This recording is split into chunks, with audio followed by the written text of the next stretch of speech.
has a character. People that are not doing well in social media are not implementing a character. That's the secret. You have to be consistent. Once you adopt a character, or a caricature, it doesn't have to be necessarily what you really are in real life. I'm not a braggart in real life.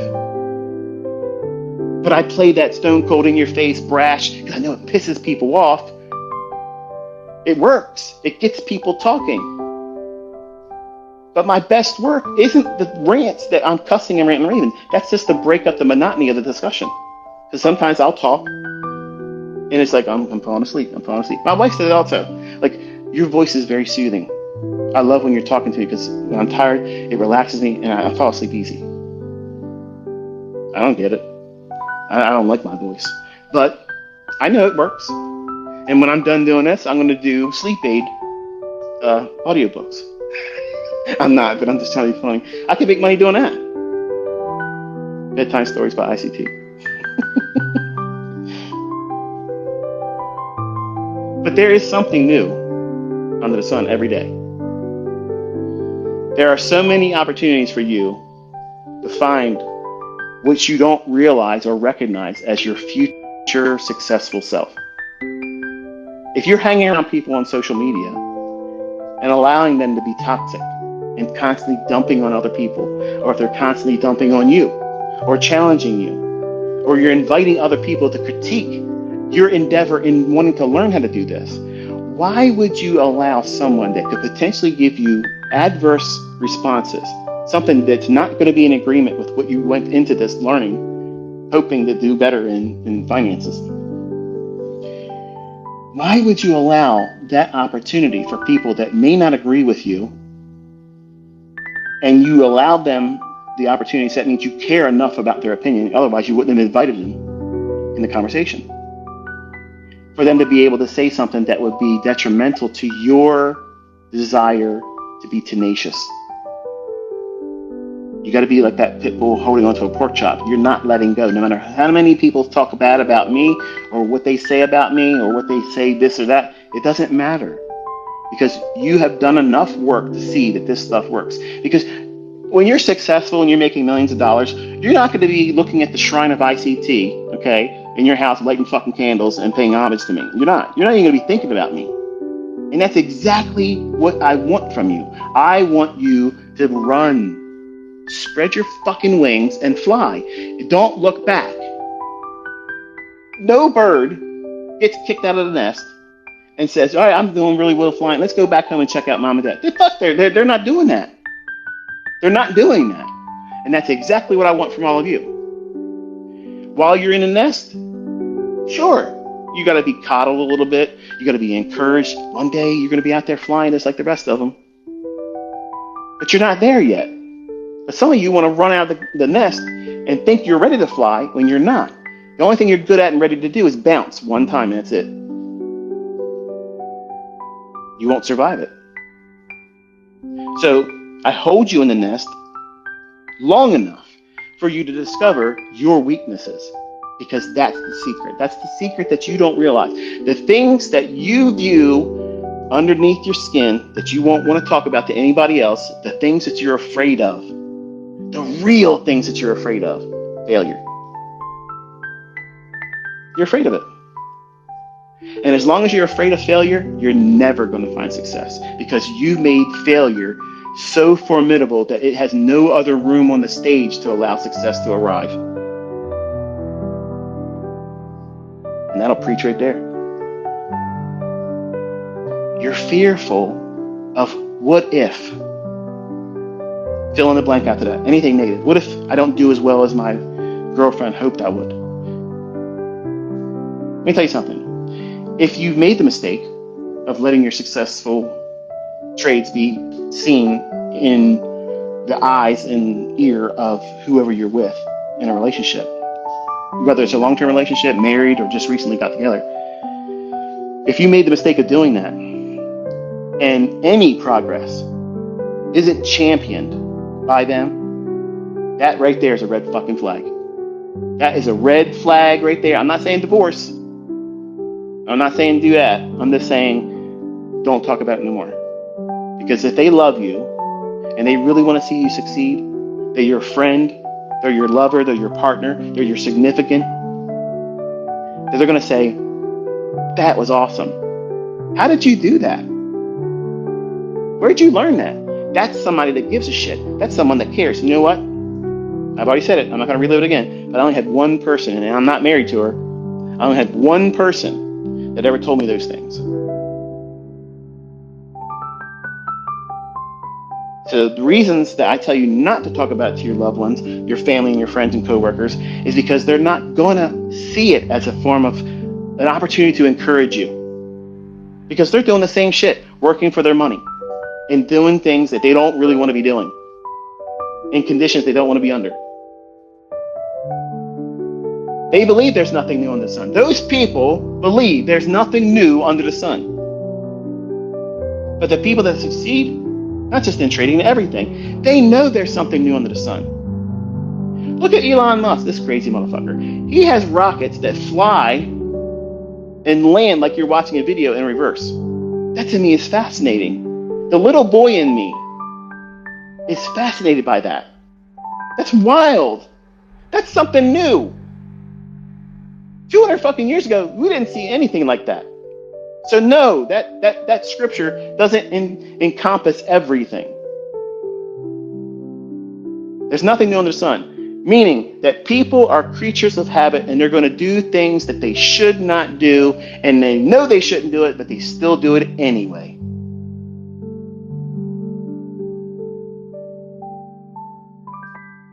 That's living a loser's loop, doing the same things, expecting a different result. That's Einstein's definition of insanity. Here's a testimony of someone that's insane. Someone that keeps going back to watching and listening to me talk about trading and presenting things and never applying the concepts and studying material. They just keep coming back and listening, expecting a different result. Me talking about it, me showing you examples, even if I gave you the entries and the stops and the targets right as it was going to happen, and I did that every single day, it doesn't make you any better of a student or trader. Because as soon as I pull the plug on that, I'm an asshole. You're a piece of shit. You don't care about us. You're being selfish. I had this in the past. These are all things that were said to me when I stopped doing it on internet relay chat. 2001, 2002, 2003, 2004, 2005, and I said, fuck all of you, and I stopped internet relay chat. I was calling the S&P in a room with 1,000 people. And I was calling the stop. I was calling the targets. I was calling, wherever I moved my stop, I was calling all that stuff. And when I finally said, I'm done, I don't want to do this anymore. You're an asshole, you're a piece of shit, you're selfish. Same things that people said about me here in recent years. But I don't live on the hopes and acceptance of other people. I don't give a fuck about whether you like me or not. I don't care. I don't care. You're not going to change where I sleep. You're not going to change what I put on every day. You're not going to change the way I live my life. You're not going to give anything that's going to cause me grief. You can't. None of you people have any influence over me. None. But you know what? I respect the measure of influence I have over you. I don't take advantage of you, and I could. If I was a piece of shit, I could be monetizing everything I do and putting price tags on it that none of you would have a problem with fucking paying because you want to be a part of it. That's how you know what I'm telling you is the truth, and you can trust it because I'm not twisting your arm to give me a credit card. I'm investing in you. I'm placing this information and experience into your hands with no upsell later on. You see all these guys, they do it all the time. They got Dean Gracio and what's the other guy? Kind of reminds me of Lurch from the Addams Family. What's this guy? What's his name? Tony Robbins. Tony Robbins.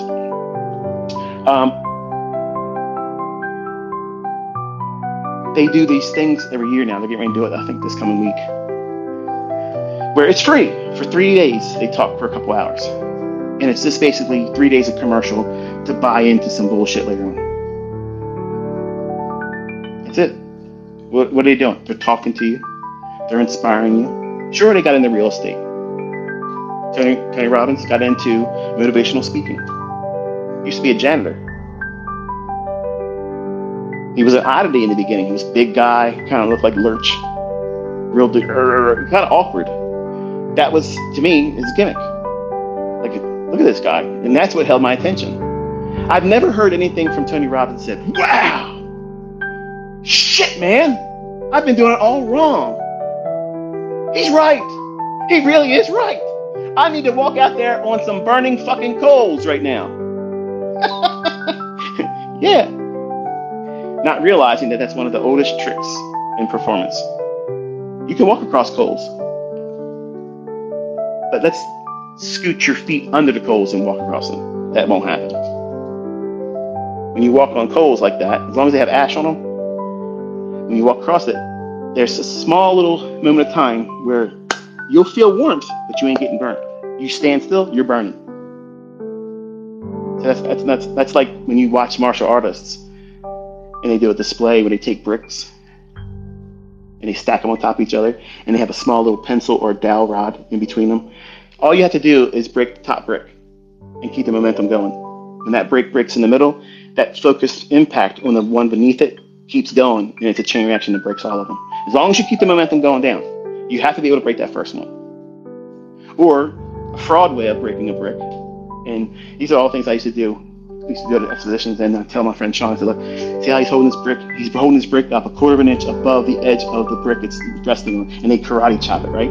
Well, if you raise it up above the edge of the brick that you're using as a base, you're smacking and slapping the brick. And that corner creates the break.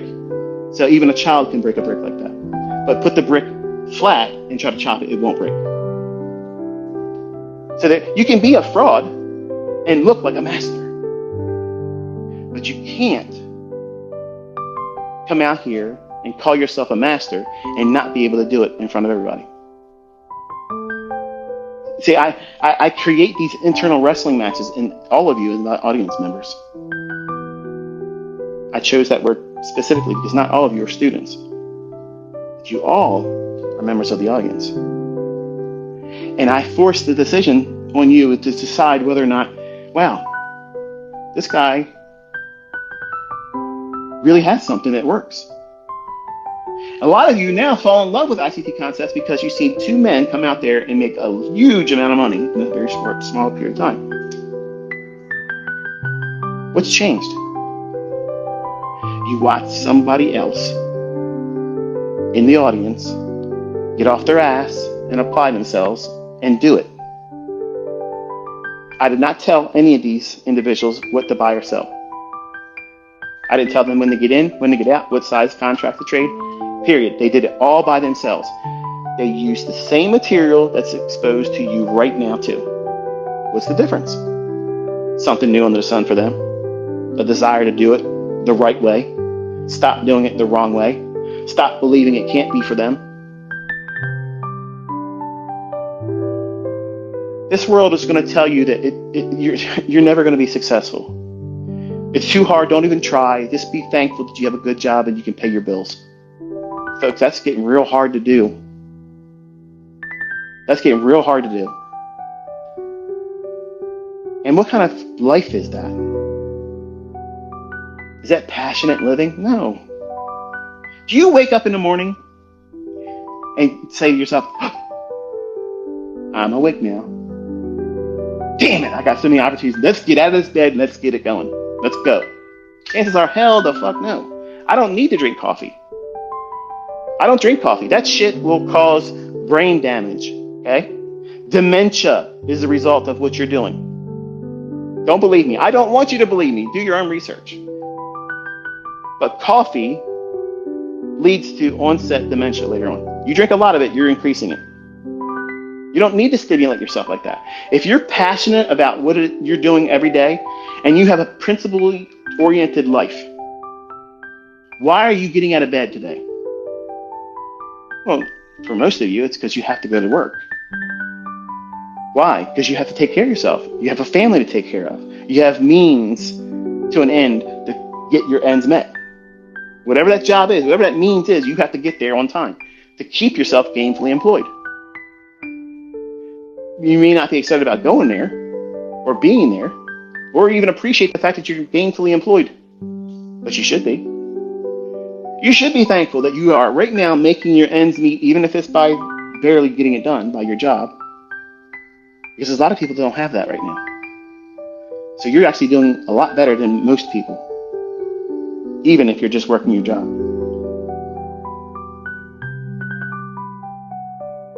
How you think about what your efforts are going to be yielding to you is important. And guarding it from everyone else so they don't shit on it, discourage you. Nobody could ever discourage me. Ever. Ever. Ever. I'm never short on confidence. I'm never confused about the measure of opportunities I have in front of me every single day. Before I get out of bed, I could make a deal with several things out there that were passionate about trying to build an affiliate with me. I'm not trying to build affiliates with anybody else. They're trying to build affiliates with me. I'm the fucking product. I am the enterprise. I am the legacy. They want to be a part of what I'm doing. I don't want to be a part of anything else. I like being standalone. That's what makes me ICT. Individual. I follow nobody else. I walk in my own lane and I trailblaze. No one's walked where I've walked. They're all walking behind me because I'm making those trails. That's how I live my life. I wanted to be that type of person in the world when I was younger because I wasn't significant in my own family's eyes. And that's what fueled me. And I know the level and measure of influence I have right now, it could be abused. And when I stand in front of the Lord, I'm going to be able to say, I did not take advantage of them. I encouraged all of you. I showed you how to do it. And then I actually told you what I was going to do. And then I did it. Proving the concept, proving the ability, proving the can-do aspect of it. And I did it without having a price tag attached to it. And I love doing it. I love getting up and doing that because I know I needed it back then. I would have loved someone like me. You think I love myself right now? I would have loved myself back then. And that's how I perform. I perform in a way where it would have filled all of the needs that I had as a 20-year-old. I wanted a strong male persona. I wanted that. I wanted to look up to somebody like that. Because I've seen a bunch of sycophants in my own family that were drug users, drug abusers, drinkers, alcoholics. Sure, they were functioning alcoholics. They had a home. But their marriage was a fucking shamble. Their health was a shamble. They were constantly complaining about life. And here I am, I'm thinking to myself, shit, man. Like, I'm making $2.50 an hour, minimum wage. Scrubbing dishes at a deli, trying to get, anybody to give me some advice. Because I didn't want to be like that. I wanted beyond what I saw in my own family. I was like, I'm not accepting anything less. I was not destined to live that way. I wasn't destined to be like that. I knew it at a young age. I believed it. I believed it before I even knew how I was going to do it. What is that? That's mindset. You have to have a tenacious spirit about this because this is not easy to do. Trading is absolutely easy as shit, but it is not fucking easy to do. And it doesn't sound like it's logical when you hear it. Especially if you've never traded before. You're like, this guy's talking out his ass and mouth at the same time. How are you supposed to make sense of what he's talking about? He literally just contradicts everything he just said. And that's how you know someone's never traded before. Because when there's no money on the line, and there's no one aware of what you're doing right then and there, and it works in your hands, that is exactly how it's supposed to be. You've not invited anybody else to critique it. You don't have to live up to their expectation. They're never going to be able to tell you, why didn't you buy more? Why didn't you use a smaller stop loss? Why didn't you aim higher? Or why didn't you hold the short longer? That's the devil. That's the accuser that goes right in the mouth of these people. And social media is his playground. And I, many times, like Elijah, I look at all of you false prophets of Baal, and I beg you all, come out here and build an altar, and let's see who knows what. And I slaughter all of you all the time. Some of you won't even take a step. I'm pretty good at trade, but let's just pretend that guy doesn't exist. I got people blocking me that I've never even seen before because they're attached to something else that someone's talking about. I'm like, let me click on, and I'm blocked. I don't even know who the fuck these people are, but I'm blocked. I've never even mentioned them before, but I'm blocked. It's like the scene in Deadpool where all the mutants are in the study and they see Deadpool rolling down in the wheelchair and they're like, oh shit, let's just close the door, pretend he's not here. That's what it's like. It's amazing how that character lines up with what my whole life is like online. He's my spirit animal. But you have to have it in you to know that there's absolutely something new under the sun for you. And that might just be $1,000 a week. And that's all you ever get to. You know what that means? You've succeeded. But you won't look at it like that unless you're making 6 figures a month. Imagine just for a moment, if all you manage to do is find consistency where your comfort level with just managing risk and the frequency of trading only yields you $1,000 net every single week. What happens if that happens to you? For some of you, you're thinking, oh, that's failure, man. That's failure. It's not even worth doing. Really? Really? You're telling me that you walk out your house every fucking day and on Friday morning, there's $1,000 sitting on the bottom step of your front porch. You're going to curse that? You're going to say, fuck this bullshit. I better not come back out here next Friday and find this $1,000. Somebody's ass is in a sling if I find another $1,000 out here next Friday. You hear me? But that's the equivalent of what you're doing. When you see progress that you see right now and you can't see beyond it. You can't see past that right now. This is the best that you've arrived at. It's a plateau. You can't get past it. Well, what happens if you never get past that? Is that a curse? Are you doing less by doing so? Fuck no. That's a blessing. That's your ends being met. That's grocery fucking money. Maybe even all the subscription shit that you signed up to every fucking month that you think it's only cheap, but you got 30 of them. And you're spending a fucking car payment and all these little services that you don't need. But you say you don't have money to trade. I blocked this woman. She's, oh, I got to GoFundMe. Come on, let's run it up, guys. If you care, help a G. Come on, man. Help me get an account. Fuck you. Fuck you, woman. Get yourself a fucking job. Get yourself a fucking job and then put your own fucking money in an account. Fucking panhandling people. Unbelievable level of entitlement. Get the fuck out of here. You lazy motherfuckers. You lazy motherfuckers.